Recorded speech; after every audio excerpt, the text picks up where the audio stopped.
Blessings, friends. It's Maia here with an Astro update. On October 14th, we'll be having a solar eclipse in the diplomatic, thoughtful, and peaceful loving sign of Libra at 21 degrees. If you have any planets at 21 degrees of the cardinal signs, including Libra, Capricorn, Aries, and Cancer, you will likely be significantly impacted by this solar eclipse, more so than others. The last time we had a solar eclipse in Libra was in October of 2004. Can you remember what themes or cycles may have been playing out for you then? A solar eclipse is when the sun and the moon are together, forming a new moon, yet a solar eclipse is about 6 times more powerful than a regular new moon, being very supercharged energetically. Typically, new moons are representative of new beginnings that last about a month, whereas a solar eclipse is a new moon that will have a lasting effect up to 6 months. This solar eclipse in Libra is activating the nodal axis. The nodes have just shifted into Aries and Libra this summer for the next 18 months. Thus, the imbalanced themes of Aries' entitled tendencies versus Libra's overgiving tendencies may be revisited over the next year and a half. South node eclipses are pretty significant as they represent our karmic past on a soul level and ways in which we stay stuck or prefer our comfort zones. Karmic debt can be cleared during these eclipses or they can be created. It can be quite beneficial to take time during eclipses to lay low, as the energy of the day can become a lingering energy over the next 6 months. The South Node being activated at this time will ask us to make some kind of sacrifice, a letting go or a release around a Libran choice or decision. Matters of the heart may be put on the scales of justice at this time, and a soulful decision or perspective may be underway as we feel a call to make a choice that's in alignment with our heart and soul. The ruler of this eclipse and the following lunar eclipse at the end of the month is Venus. Venusian themes may be at play for both eclipses we're experiencing. Venus rules love, beauty, harmony, relationships, and money. During this solar eclipse, she's in her fall in the analytical, detail-oriented, and sometimes overly critical sign of Virgo. Yet there's a mutual reception that's happening at the same time, which can bring a positive, analytical, and harmonic change internally or externally. The week leading up to this eclipse, we had some intense themes of Mars, the planet of action and warrior-like energy, squaring Pluto, the planet of death, rebirth, and transformation. This played out in very sad major world themes and may have also played out for you individually. This can manifest as powerfully destructive energy or powerfully transformative energy. Mars square Pluto can bring an intense change, obliteration, destruction for major regeneration to take place. This square happening so close to the solar eclipse individually can emphasize a need to stand in our power and embrace a transformation that the eclipse is trying to bring to us, all the while embracing our individuality to restore balance in some area of our life. This transformation is unique to each of our own natal chart and planetary positions and aspects. Many of us at this time are growing through challenging experiences, and a change, sacrifice, or letting go is needed. Chiron, the wounded healer, is together with the North Node, representing our calling and our mission, in the pioneering and independent sign of Aries, showing we may need to lean into our wounds for a greater healing as we move forward. Mercury, the planet of communication, also opposes Chiron, the wounded healer, at this time, showing some kind of interpersonal tension with a weakness, wound, or healing that is trying to occur. With this happening at the time of the Libra solar eclipse, we may be worried about what other people think or be overly socially aware about the decisions we're making around this eclipse. Venus, the planet of love and beauty, is also trine to Jupiter, the planet of good luck and growth, showing us a harmonic and positive expansion is brewing underneath the surface.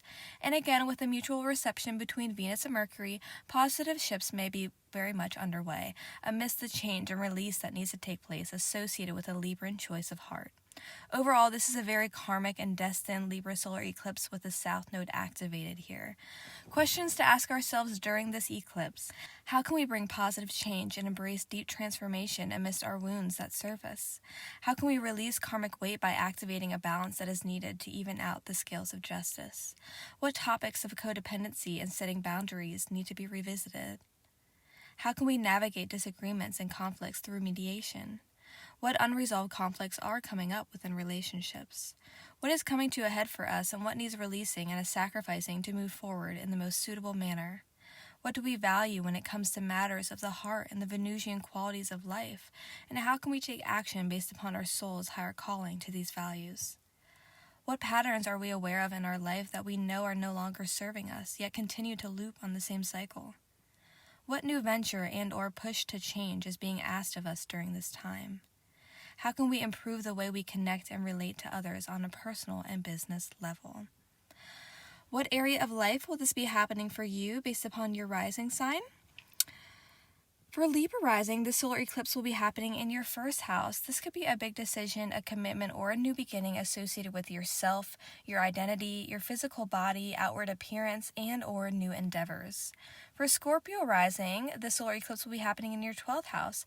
This could be a big decision, a commitment, or a new beginning associated with the unseen realms, your spirituality, mental health, your emotions, as well as mysticism. For Sagittarius rising, this solar eclipse will be happening in your 11th house. This could be a big decision or commitment or a new beginning associated with large groups of people, friends, friendships, organizations, networking, as well as your future hopes and wishes. For Capricorn rising, the solar eclipse will be happening in your 10th house. This could be a big decision or a commitment or new beginning associated with your career path, your public reputation, as well as legacy, achievement, and honor in the world. For Aquarius rising, this solar eclipse will be happening in your 9th house. This could be a big decision, a commitment, or a new beginning associated with global travel and higher learning, education, your belief systems, morals, as well as knowledge in the bigger picture in life. For Pisces rising, the solar eclipse will be happening in your 8th house. This could be a big decision, a commitment, or a new beginning associated with shared money, shared resources, investments, as well as inheritances and loans. For Aries rising, the solar eclipse will be happening in your 7th house. This could be a big decision, a commitment, or a new beginning associated with business relationships, personal relationships, as well as marriages, contracts, and negotiations. For Taurus rising, the solar eclipse will be happening in your 6th house. This could be a big decision, a commitment, or a new beginning associated with your health and service, work, employment, co-workers, daily routine, your diet, exercise, as well as pets. For Gemini rising, this solar eclipse will be happening in your 5th house. This could be a big decision, a commitment, or a new beginning associated with your creativity, your self-expression, romance, children, art, and joy. For Cancer rising, this solar eclipse will be happening in your 4th house. This could be a big decision, a commitment, or a new beginning associated with your home and family life, property, real estate, your inner security and inner emotions, as well as your ancestral lineage. For Leo rising, the solar eclipse will be happening in your 3rd house. This could be a big decision, a commitment, or a new beginning associated with communication, how you think and speak, local travel, commute, your local community, as well as your online persona, siblings, and extended family. And lastly, for Virgo rising, the solar eclipse will be happening in your 2nd house. This could be a big decision, a commitment, or a new beginning associated with how you make money, your income, spending, your physical and material possessions, as well as your self-worth and self-esteem. Thank you so much for listening. Solar eclipse blessings to you all.